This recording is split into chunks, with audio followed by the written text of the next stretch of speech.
3. El precipicio.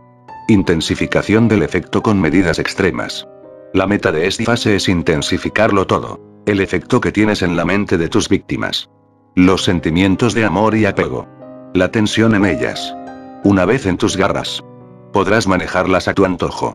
Entre la esperanza y la desesperación. Hasta debilitarlas y quebrantarlas. Señalar hasta dónde estás dispuesto a llegar por ellas. Haciendo una obra noble o caballerosa. 16. Muestra de lo que eres capaz. Acarreará una sacudida potente. Desatará una reacción sumamente positiva. Todos tenemos cicatrices. Deseos reprimidos y asuntos pendientes de la infancia. Saca esos deseos y heridas a la superficie. Haz sentir a tus víctimas que reciben lo que nunca tuvieron de niños y penetrarás hondo en su psique. Despertarás emociones incontrolables. 17. Efectúa una regresión. Entonces podrás hacer que tus víctimas se extralimiten. Representen sus lados más oscuros. Con lo que añadirás a tu seducción una sensación de peligro. 18. Fomenta las transgresiones y lo prohibido. Necesitas acentuar el hechizo. Y nada confundirá y encantará más a tus víctimas que dar a tu seducción un cariz espiritual. No es lascivia lo que te motiva, sino el destino. Ideas divinas y todo lo elevado. 19. Usa señuelos espirituales. Lo erótico acecha bajo lo espiritual. Tus víctimas estarán así debidamente preparadas. Afligiéndolas deliberadamente. Infundiendo en ellas temores y ansiedades. Las llevarás al borde del precipicio. De donde será fácil empujarlas y hacerlas caer. 20. Combina el placer y el dolor. Sentirán enorme tensión. Y ansia de alivio. Muestra de lo que eres capaz. La mayoría quiere ser seducida. Si se resiste a tus esfuerzos, quizás se deba a que no has llegado lo bastante lejos para disipar sus dudas. Sobre tus motivos. La hondura de tus sentimientos y demás. Una acción oportuna que demuestre hasta dónde estás dispuesto a llegar para conquistarla desvanecerá sus dudas. No te importe parecer ridículo o cometer un error. Cualquier acto de abnegación por tus objetivos arrollará de tal manera sus emociones que no notarán nada más. Nunca exhibas desánimo por la resistencia de la gente. Ni te quejes. En cambio, enfrenta el reto haciendo algo extremoso o cortés. A la inversa. Alienta a los demás a demostrar su valía volviéndote difícil de alcanzar. Inasible. Disputable. Evidencia seductora. Cualquiera puede darse ínfulas. Decir cosas honrosas de sus sentimientos. Insistir en lo mucho que nos quiere. Así como a todas las personas oprimidas en los más remotos confines del planeta. Pero si nunca se comporta de un modo que confirme sus palabras, empezaremos a dudar de su sinceridad. Quizá tratamos con un charlatán. Un hipócrita o un cobarde. Halagos y palabras bonitas no pueden ir demasiado lejos. Pero llegará un momento en que tengas que enseñar a tu víctima alguna evidencia. Igualar tus palabras con tus actos. Este tipo de evidencia cumple dos funciones. Primero, disipa cualquier duda que persista sobre ti. Segundo, una acción que revela una cualidad positiva en ti es sumamente seductora en sí misma. Las hazañas heroicas o desinteresadas producen una reacción emocional poderosa y positiva. No te preocupes. No es necesario que tus actos sean tan valerosos y desinteresados que pierdas todo por su causa. La sola apariencia de nobleza será suficiente. De hecho, en un mundo en que la gente analiza en exceso y habla demasiado, cualquier acción tiene un efecto tonificante y seductor. En el curso de una seducción es normal hallar resistencia. Entre más obstáculos venzas, por supuesto, mayor será el placer que te espera. Pero más de una seducción fracasa porque el seductor no interpreta correctamente las resistencias del objetivo. Las más de las veces te rindes demasiado fácil. Comprende primero una ley básica de la seducción. La resistencia es señal de que las emociones de la otra persona están implicadas en el proceso. El único individuo al que no puedes seducir es al frío y distante. La resistencia es emocional. Y puede transformarse en su contrario. De igual forma que en el jiu-jitsu la resistencia física del contrincante puede usarse para hacerlo caer. Si la gente se te resiste porque no confía en ti. Un acto aparentemente desinteresado. Que indique lo lejos que estás dispuesto a llegar para demostrar tu valía. Será un eficaz remedio. Si se resiste porque es virtuosa. O por lealtad a otra persona. Tanto mejor. La virtud y el deseo reprimido son fáciles de vencer con acciones. Como escribió la gran seductora Natalie Barney, la virtud suele ser una súplica de más seducción. Hay dos maneras de mostrar de lo que eres capaz. Primero, la acción espontánea. Surge una situación en la que el objetivo requiere ayuda. Debe resolver un problema o simplemente necesita un favor. No puedes prever estas situaciones. Pero debes estar listo para ellas. Porque pueden aparecer en cualquier momento. Impresiona al objetivo llegando más lejos de lo necesario. Sacrificando más dinero. Tiempo. Esfuerzo del esperado. Tu blanco usará a menudo estos momentos. O incluso los inventará. Como una especie de prueba. ¿Te retirarás? ¿O estarás a la altura de las circunstancias? No puedes vacilar ni protestar. Ni siquiera un momento. O todo estará perdido. De ser necesario. Haz que el acto parezca haberte costado más de lo que fue. Nunca con palabras. Sino en forma indirecta. Miradas de agotamiento. Versiones esparcidas por terceros. Lo que haga falta. La segunda manera de mostrar de lo que eres capaz es la hazaña heroica que planeas y ejecutas con anticipación. Solo y en el momento justo. De preferencia ya avanzada la seducción. Cuando cualquier duda que la víctima siga teniendo de ti es más peligrosa que antes. Elige un acto dramático y difícil que revele el mucho tiempo y esfuerzo implicados. El peligro puede ser muy seductor. Dirige hábilmente a tu víctima a una crisis. Un momento de peligro. O colócala indirectamente en una posición incómoda. Y podrás hacerla de salvador. De caballero galante. Los fuertes sentimientos y emociones que esto incita pueden redirigirse con facilidad hacia el amor. Algunos ejemplos. 1. En la Francia de la década de 1640. Marion Delorme era la cortesana más codiciada. Renombrada por su belleza. Había sido amante del cardenal Richelieu. Entre otras notables figuras políticas y militares. Conquistar su cama era señal de éxito. El libertino conde Gramont cortejó a Delorme durante semanas. Y ella le dio por fin una cita. Para una noche. El conde se preparó para un encuentro maravilloso. Pero el día de la cita recibió una carta en la que ella expresaba, en términos corteses y delicados, su terrible Pesan sufría un dolor de cabeza atroz. Y debía guardar cama esa noche. Su cita tendría que posponerse. El conde tuvo la certeza de que otro lo desplazaba. Porque Delorme era tan caprichosa como bella. Gramont no titubeó. Al anochecer cabalgó hasta el Marais, donde vivía Delorme. Y exploró los alrededores. En una plaza cerca de la casa de ella vio a un hombre aproximarse a pie. Tras reconocer al duque de Brissac, supo de inmediato que él lo suplantaría en la cama de la cortesana. Brissac pareció disgustado de tropezar con el conde. Así que Gramont se acercó a toda prisa a él y le dijo, Brissac. Amigo. Debes hacerme un favor de la mayor importancia. Tengo una cita. Por primera vez. Con una mujer que vive cerca de aquí. Y como esta visita es solo para concertar medidas. Mi estancia será muy breve. Ten la bondad de prestarme tu capa. Y de pasear un rato a mi caballo. Hasta mi regreso. Pero. Sobre todo. No te alejes de este sitio. Sin esperar respuesta. Gramont tomó la capa del duque y le tendió la brida de su caballo. Al volverse atrás. Vio que Brissac lo miraba. Así que fingió entrar a una casa. Salió por atrás. Dio la vuelta y llegó a la casa de Delorme sin ser visto. Tocó la puerta. Y una criada. Confundiéndolo con el duque. Lo dejó pasar. Marchando directamente a la cámara de la dama. La encontró tendida en un sofá. Con un fino vestido. Se quitó la capa de Brissac. Y ella lanzó un grito. Asustada. ¿Qué pasa? ¿Hermosa? Preguntó él. Parece que ya no le duele la cabeza. Ella pareció ofendida. Exclamó que aún sufría e insistió en que él se retirara. Ella podía. Dijo. Hacer o deshacer citas.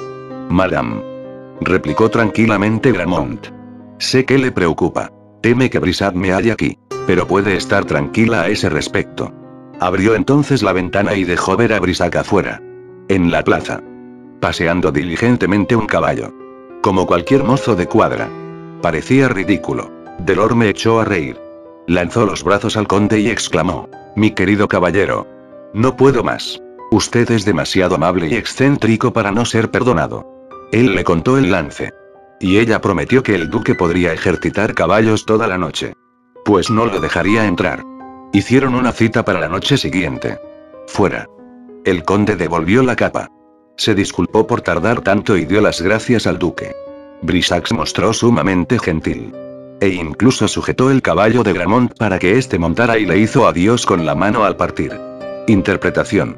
El conde Gramont sabía que la mayoría de los aspirantes a seductores se rinden muy fácilmente, confundiendo el capricho o la aparente frialdad con una señal de genuina falta de interés. De hecho, eso puede significar muchas cosas. Quizá esa persona te está poniendo a prueba, preguntándose si hablas en serio.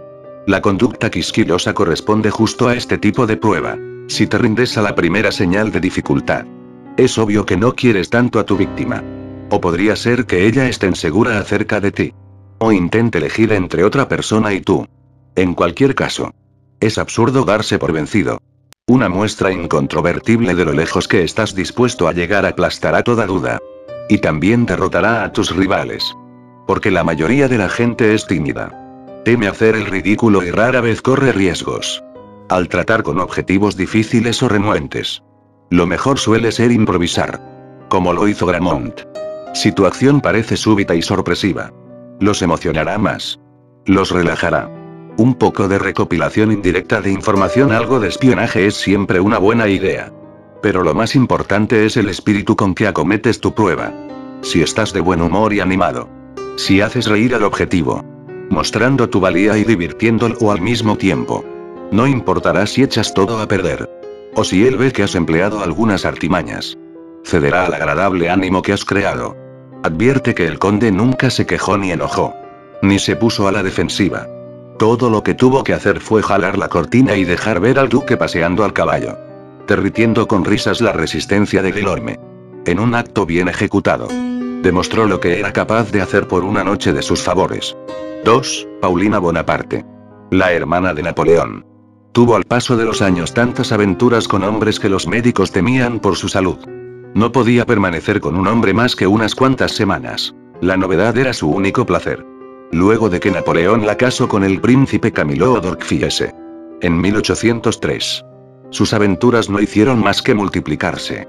Así, cuando conoció al gallardo mayor Jules de Canouville en 1810, todos supusieron que esa aventura no duraría más que las otras. Claro que el mayor era un soldado condecorado, un hombre instruido y un consumado bailarín, así como uno de los caballeros más apuestos del ejército. Pero Paulina, de 30 años entonces, había tenido romances con docenas de hombres que habrían podido igualar ese currículo.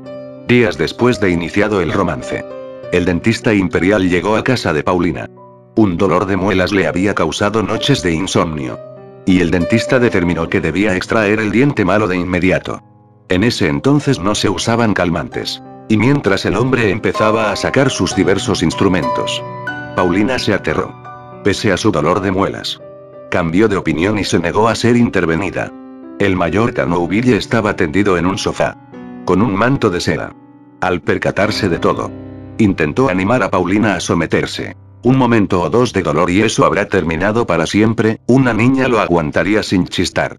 Me gustaría verte hacerlo, replicó ella. Canouville se puso de pie. Se acercó al dentista. Escogió una muela al fondo de su propia boca y ordenó que se la sacaran. Una muela perfectamente sana fue extraída. Y Canouville apenas si pestañeó. Luego de esto, Paulina no solo dejó que el dentista hiciera su trabajo, sino que, además, su opinión de Canouville cambió.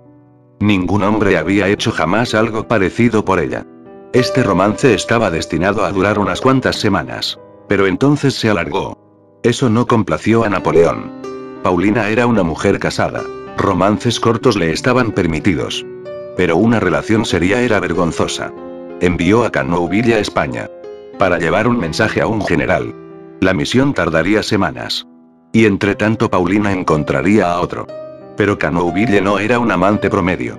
Cabalgando día y noche, sin detenerse a comer ni dormir, llegó a Salamanca en unos días.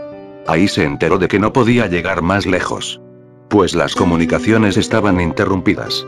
Así que, sin esperar nuevas órdenes, regresó a París, sin escolta, por territorio enemigo. Apenas pudo reunirse brevemente con Paulina, Napoleón lo mandó de vuelta a España. Pasaron meses antes de que se le permitiera volver por fin, pero cuando lo hizo, Paulina reanudó de inmediato su romance. Inaudito acto de lealtad de su parte. Esta vez Napoleón envió a Cannoville a Alemania.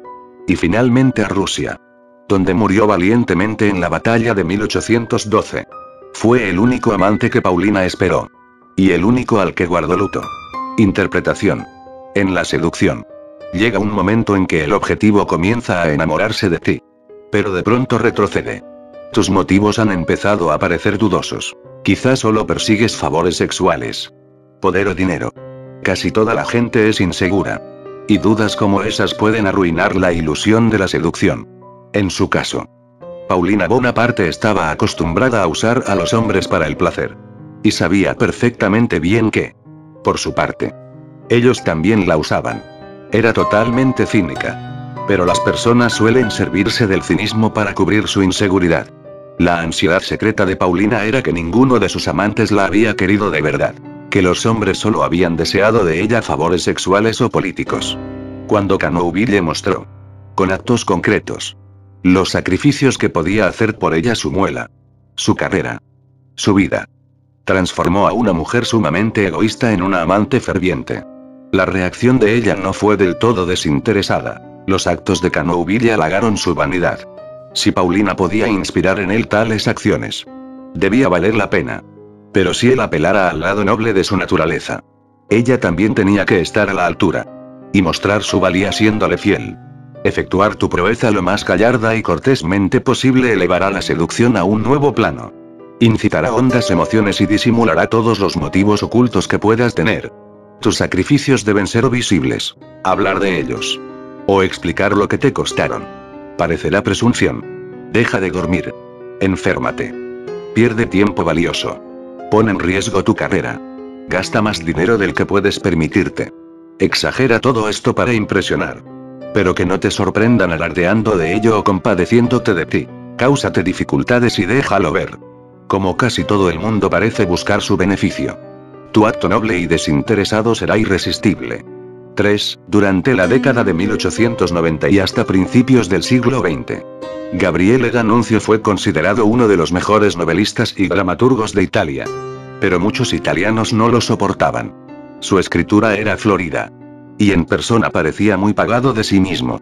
Sobreactuado. Cabalgaba desnudo en la playa. Fingía ser un hombre del Renacimiento y cosas así. Sus novelas solían tratar de la guerra.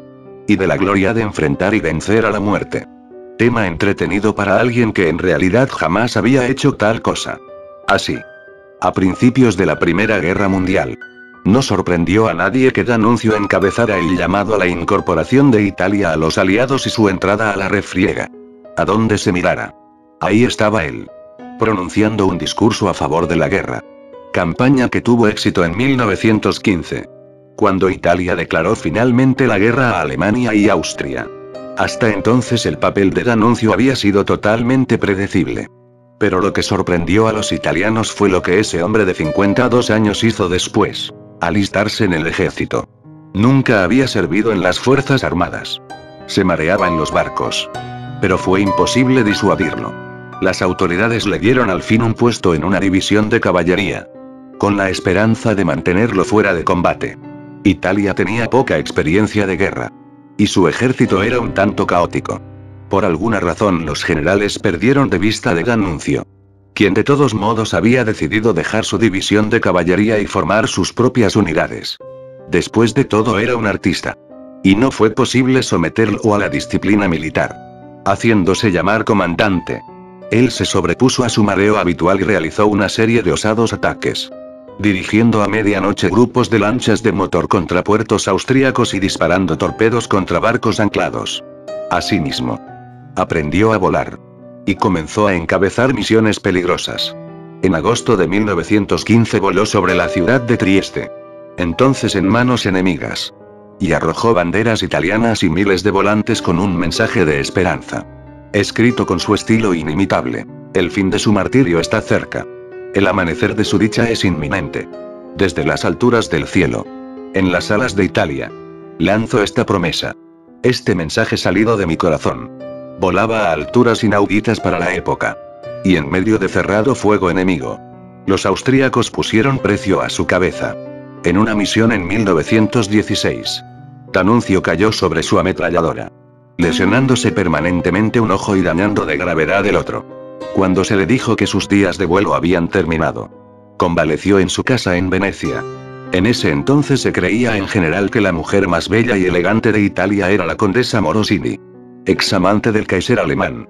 Su palacio se encontraba en el Gran Canal, frente a la casa de D'Annunzio. Ella se vio asediada entonces por cartas y poemas del escritor soldado, en los que éste combinaba detalles de sus hazañas de vuelo con declaraciones de amor. Bajo ataques aéreos contra Venecia, él cruzaba el canal, viendo apenas con un ojo, para entregar su más reciente poema. La condición de D'Annunzio era muy inferior a la de Morosino, de simple escritor, pero su disposición a hacer frente a todo por ella la conquistó. El hecho de que su conducta temeraria pudiera costarle la vida en cualquier momento no hizo más que apresurar la seducción. D'Annunzio ignoró el consejo de los médicos y volvió a volar, realizando ataques aún más osados que antes. Al terminar la guerra, era el héroe más condecorado de Italia. Dondequiera que iba en Italia, la gente llenaba las plazas para oír sus discursos. Después de la guerra, encabezó una marcha sobre Fiume, en la costa adriática, en las negociaciones de paz. Los italianos creyeron merecer en recompensa esa ciudad, pero los aliados no accedieron. Las fuerzas de D'Annunzio tomaron Fiume y el poeta se volvió líder, gobernando Fiume durante más de un año como república autónoma. Para entonces, todos habían olvidado su menos que glorioso pasado como escritor decadente. Ya era incapaz de hacer nada malo. Interpretación. El atractivo de la seducción es que nos aparta de nuestras rutinas normales, y nos permite experimentar el estremecimiento de lo desconocido. La muerte es lo desconocido por antonomasia. En períodos de caos, confusión y muerte, las plagas que arrasaron a Europa en la Edad Media, el terror de la Revolución Francesa, los ataques aéreos sobre Londres durante la Segunda Guerra Mundial. La gente suele abandonar su usual cautela y hacer cosas que nunca haría en otras circunstancias. Experimenta entonces una especie de delirio. Hay algo muy seductor en el peligro, en lanzarse a lo desconocido. Muestra que tienes una vena temeraria y una naturaleza intrépida, que careces del habitual temor a la muerte, e instantáneamente fascinarás a la mayor parte de la humanidad. Lo que exhibes en este caso no es lo que sientes por otra persona, sino algo de ti mismo, que estás dispuesto a aventurarte.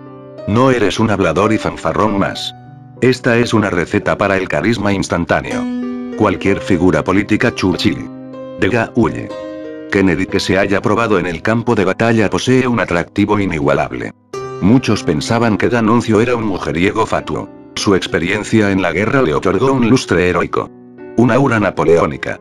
De hecho, siempre había sido un seductor eficaz. Pero entonces se volvió mucho más atractivo. No necesariamente tienes que arriesgarte a morir, pero exponerte a ello te concederá una carga seductora. Con frecuencia es mejor hacer esto ya avanzada la seducción, momento para el cual ese acto será una agradable sorpresa. ¿Estás dispuesto a entrar a lo desconocido? No. Hay persona más seductora que la que ha tenido un roce con la muerte. La gente se sentirá atraída a ti. Quizá espere que se le pegue parte de tu espíritu aventurero. 4. Según una versión de la leyenda artúrica, el gran caballero Lancelot vislumbró en una ocasión a la reina Guinevere, la esposa del rey Arturo. Y con eso bastó. Se enamoró locamente. Así, cuando recibió la noticia de que la reina había sido raptada por un caballero malévolo, no titubeó, olvidó sus demás tareas caballerescas y salió a toda prisa en su búsqueda. Su caballo no resistió la persecución, así que él continuó a pie. Por fin pareció hallarse cerca, pero estaba exhausto y no podía más. Una carreta tirada por caballos pasó por ahí. Iba llena de hombres encadenados, de aspecto repugnante.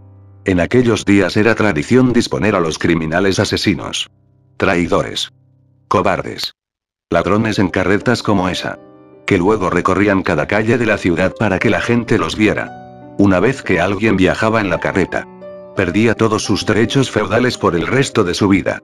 La carreta era un símbolo tan terrible que, al ver una vacía, la gente temblaba y se persignaba. Aún así, Lancelot abordó al conductor, un enano. En nombre de Dios, dime si has visto a mi señora la reina pasar por este camino. Si quieres subir a esta carreta, respondió el enano, mañana sabrás qué ha sido de la reina. Y avanzó. Lancelot vaciló durante 2 pasos de caballo, Pero luego corrió tras la carreta y trepó en ella. Dondequiera que la carreta pasaba, los lugareños la imprecaban. Tenían especial curiosidad por el caballero entre los pasajeros. ¿Cuál era su crimen? ¿Cómo moriría? ¿Desollado? ¿Ahogado? ¿Quemado en la hoguera? Por fin el enano le permitió bajar. Sin una palabra sobre el paradero de la reina. Peor aún. Nadie se acercaba ni hablaba con Lancelot. Porque había estado en la carreta.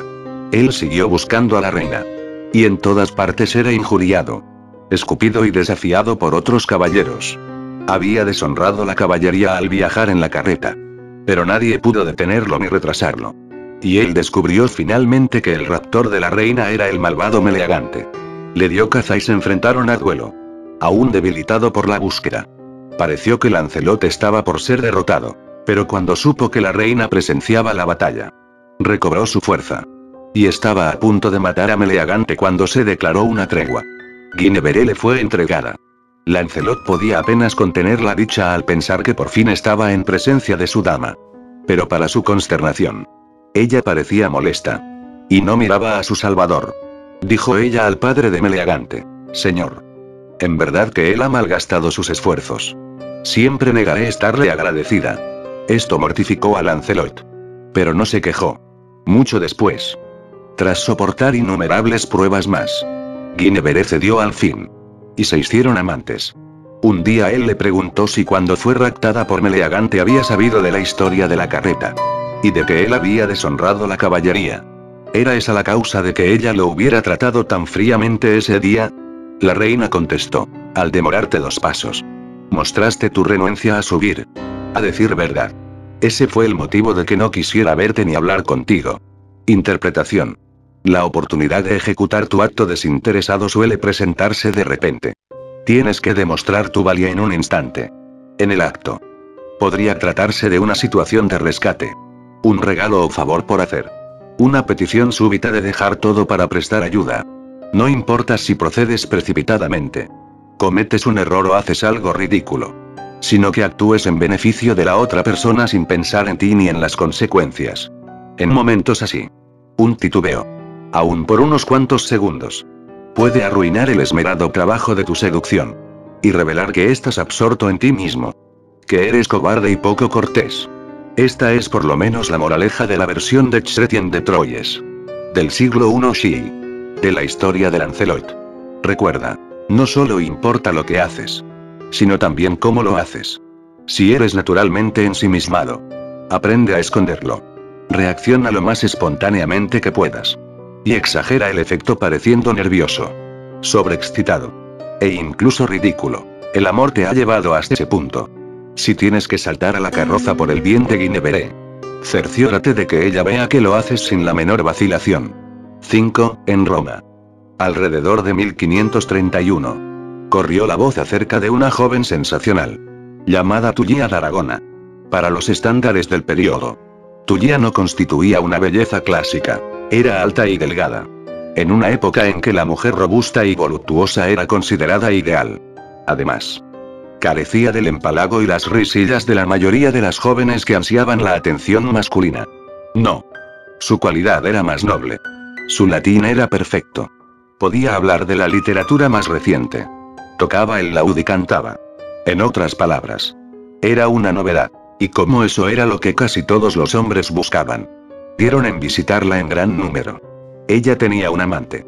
Un diplomático. Y la idea de que un hombre hubiera conquistado sus favores físicos volvía locos a todos. Sus visitantes empezaron a competir por su atención. Escribiendo poemas en su honor. Disputándose el título de favorito. Ninguno lo consiguió. Pero seguían intentando. Claro que había quienes se sentían ofendidos por ella. Y que en público decían que Tullia no era más que una ramera de ciase alta. Repetían el rumor, tal vez cierto, de que hacía bailar a viejos mientras tocaba el laúd. Y si su baile le complacía, podían abrazarla. Para sus fieles seguidores. Todos de noble cuna. Eso era una calumnia. Escribieron un documento que se distribuyó en todos lados. Nuestra honrada señora. La bien nacida y honorable dama Tullia d'Aragona. Supera a todas las damas del pasado. Presente y futuro por sus cualidades deslumbrantes. Quien se niegue a ajustarse a esta declaración deberá, por la presente, Entrar en liza con uno de los caballeros abajo firmantes. Quien lo convencerá en la forma acostumbrada. Tullia abandonó Roma en 1535. Primero en favor de Venecia, donde el poeta Tasso se hizo su amante. Y después de Ferrara. Quizá entonces la corte más civilizada de Italia. ¿Qué sensación causó ahí? Su voz. Su canto. Aún sus poemas eran elogiados en todas partes.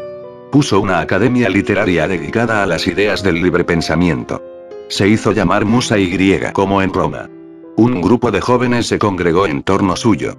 La seguían por toda la ciudad. Inscribiendo su nombre en los árboles. Escribiendo sonetos en su honor y cantándolos a quien quiera que los escuchara. A un joven noble le sacó de quicio ese culto adorador, al parecer. Todos amaban a Tullia.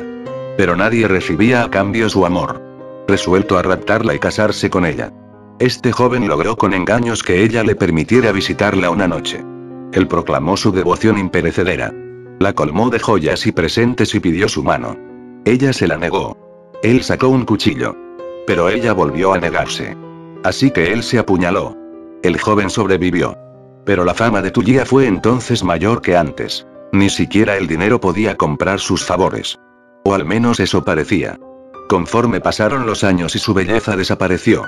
Un poeta o intelectual salía siempre en su defensa y la protegía. Pocos de ellos ponderaban siquiera la realidad. Que Tullia era. En efecto. Una cortesana. Una de las más populares y mejor pagadas de su profesión.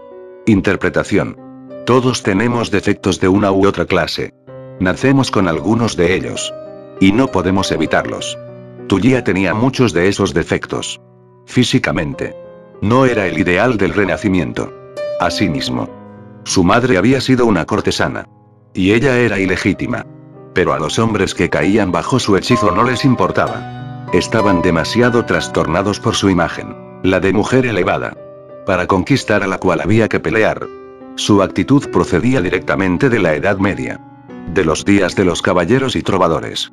Entonces. Una mujer. Habitualmente casada. Podía controlar la dinámica de poder entre los sexos retirando sus favores hasta que el caballero demostrara de algún modo su valía y la sinceridad de sus sentimientos. Podía enviársele a una búsqueda. U obligársele a vivir entre leprosos. O a competir por el honor de ella en una justa posiblemente fatal. Y tenía que hacer esto sin quejarse. Aunque los días de los trovadores se extinguieron hace mucho tiempo. La pauta permanece. A un hombre en realidad le agrada poder demostrar su valor. Ser desafiado. Competir. Sufrir pruebas y tribulaciones y salir victorioso. Tiene una vena masoquista. A una parte suya le gusta sufrir. Y por extraño que parezca. Entre más exige una mujer. Más digna parece. Una mujer fácil de obtener no puede valer gran cosa. Haz que los demás compitan por tu atención. Muestren de algún modo de lo que son capaces. Y verás cómo aceptan el reto. La vehemencia de la seducción aumenta con estos desafíos. Demuéstrame que me amas de verdad. Cuando una persona, de cualquier sexo, está a la altura de las circunstancias. De la otra suele esperarse que haga lo mismo. Y la seducción se agudiza. Al hacer que la gente demuestre su valía. Aumentas asimismo tu valor y encubres tus defectos. Tus objetivos están demasiado ocupados probándose para notar tus faltas e imperfecciones. Símbolo. El torneo. En el campo. Con sus brillantes pendones y enjaezados caballos. La dama ve a los caballeros pelear por su mano. Los ha oído declarar su amor de rodillas. Sus canciones interminables y bellas promesas. Son muy buenos para eso. Pero entonces suena la trompeta y empieza el combate. En el torneo no puede haber farsa ni vacilación. El caballero al que ella elija deberá tener sangre en el rostro. Y algunas fracturas. Reverso. Al tratar de demostrar que eres digno de tu objetivo. Recuerda que cada blanco ve las cosas de manera diferente. Una exhibición de destreza física no impresionará a alguien que no valora la habilidad física. Solo indicará que buscas atención. Ufanarte. Los seductores deben adaptar su modo de mostrar de lo que son capaces a las dudas y debilidades del seducido. Para algunos. Las palabras bellas son una prueba mejor que los hechos temerarios. En particular si han sido escritas. Con estas personas. Manifiesta tus sentimientos en una carta. Otro tipo de prueba física. Con más atractivo poético que una acción ostentosa. Conoce bien a tu objetivo. Y dirige tu evidencia seductora a la fuente de sus dudas y su resistencia.